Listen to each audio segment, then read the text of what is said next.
শীতকাল বিশেষ করে ডিসেম্বর মাস আমার খুবই পছন্দের, কারণ এই সময় বিভিন্ন জায়গায় বিভিন্ন ধরনের ফেস্ট হয়। ঠিক এরকমই একটা ফেস্টে আমরা গিয়েছিলাম রিসেন্টলি, যেটা হয়েছিল বনানীতে। কিন্তু আজকে আমি কথা বলবো ধানমন্ডির ফেস্টটা নিয়ে। এটার নাম হচ্ছে নবান্ন উৎসব, আর এটা হচ্ছে ধানমন্ডির রবীন্দ্র সরোবর মাঠে। এই নবান্ন উৎসবটা চলবে 13ই ডিসেম্বর থেকে 16ই ডিসেম্বর, মিনিং আজকে শেষ দিন। তো আমরা এখানে গিয়েছিলাম কালকে। এখানে আমরা বিভিন্ন বিভাগের বিভিন্ন ধরনের দোকান দেখতে পেলাম। আমার কাছে যেই জিনিসটা সবচেয়ে কমন লেগেছে, যে প্রত্যেকটা দোকানে কিন্তু সিমিলার টাইপের পিঠা ওরা সেল করছিল। সো আমরা বেশ কিছু দোকান ঘুরে দেখলাম। আমরা দেখলাম ওরা হাঁসের মাংস বিক্রি করছে, বিভিন্ন ধরনের ঝাল ও মিষ্টি পিঠা বিক্রি করছে, ফুচকা, চটপটি, বিভিন্ন ধরনের ভাজা পোড়া, অনেক অনেক আইটেম ছিল। প্রত্যেকটা দোকানে কিন্তু বেশ কিছু আইটেম কমন ছিল, যেরকম তেল পিঠা, পাক্কন পিঠা, কেক, পাটিসাপটা এবং আরও অনেক। তো একটা দোকানে দেখলাম একদম চোখের সামনে ওরা পাটিসাপটা পিঠা বানিয়ে দিচ্ছে। আমার কাছে মনে হয়েছে যে অন্যান্য দোকানগুলোতেও যদি ওরা এরকম চোখের সামনে বিভিন্ন ধরনের পিঠা বানিয়ে দিত, তাহলে কিন্তু এক্সপিরিয়েন্সটা আরেকটু ডিফারেন্ট হতো। ঢাকায় কিন্তু বিভিন্ন জায়গায় এরকম পিঠা উৎসব হয়ে থাকে, বাট আমার মনে হয় এই ইভেন্টটা এবার অনেক এক্সপোজার পেয়েছে, কারণ আমরা যখন গিয়েছিলাম এখানে ছিল লাখ লাখ মানুষ।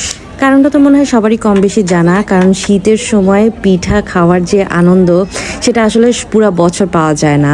তো আমরা চলে আসি আবার স্টলগুলোতে। তো আমরা এখানে দেখতে পাচ্ছি বিভিন্ন ধরনের স্টলে বিভিন্ন ধরনের পিঠা ওরা সেল করছিল। আমার সাথে ছিল আমার বোন, আমার মা, খালা। ওরা কিন্তু বিভিন্ন স্টল থেকে বিভিন্ন ধরনের আইটেমস ট্রাই করেছিল। তো আমার কাছে একটা জিনিস অনেক অবাক লেগেছে, যে আমাদের নবান্ন উৎসবে কাশ্মীরি মোমো আসলে কি করছে। মেলাটাতে অনেক ধরনের খাওয়ার দোকান ছাড়াও ছিল কসমেটিক্সের দোকান, কাপড়ের দোকান, বাচ্চাদের জন্য বিভিন্ন খেলনার জিনিস এবং আরও অনেক। তো রাত 8টা-9টার দিকে শুরু হয়ে গেল লাইভ মিউজিক, যেটা দেখার জন্য সবাই একত্র হয়ে গেল।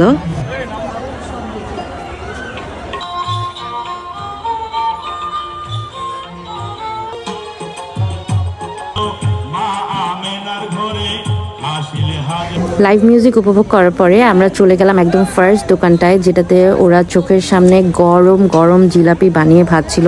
এই দোকানে কিন্তু অনেক মৌমাছি ছিল, সো আমি আগে থেকেই বলে দিচ্ছি একটু সাবধান থাকতে হবে। মুরুলি কিন্তু আমার খুবই পছন্দ। তো আমার আম্মু বাসায় আসার সময় প্রথম দোকানটা থেকে বিভিন্ন ধরনের মুরুলি কিনলো আমাদের জন্য। এখানে কিন্তু প্রত্যেকটা আইটেমের দামই বেশ রিজনেবল আমার কাছে মনে হয়েছে অন্যান্য জায়গার থেকে।